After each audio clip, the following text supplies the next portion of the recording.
College graduates in the United States are drowning in student loan debt to the tune of $1.7 trillion.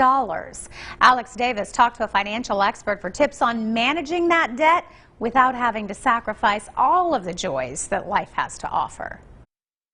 Graduating from college should be one of the best times in a young person's life. Unfortunately, the thought of living under the weight of student loan debt is preventing many from pursuing the things that bring them joy. According to a recent Cheap Ticket survey, we saw that respondents are more likely to hold off on big life milestones like buying a home, getting married in order to pay off their student debt faster, and that if we were to pause student loans for a year, if we were to pause their student debt payments for a year, they would be most likely to spend on travel versus anything else. The good news is travel doesn't have to break the bank. There's so many amazing resources out there, including cheaptickets.com/students, which has packages around vacations and, bundling your flight and hotels so you're able to save money. And you can actually tell them your budget. You can say, okay, this is how much I am able to spend on a vacation.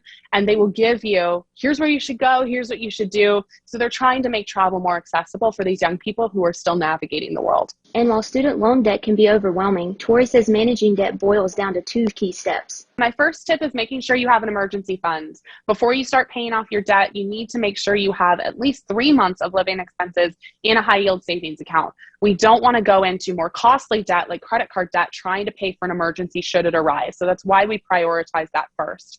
In terms of paying down your student loans, my biggest tip is to contribute your monthly payments, but also contribute any extra money you can towards the principal. That's the original amount of money you took out as part of your student loans. And by contributing extra money to it, you're lessening your interest over time and you're able to pay off your student loans faster. For more information, visit cheaptickets.com/students.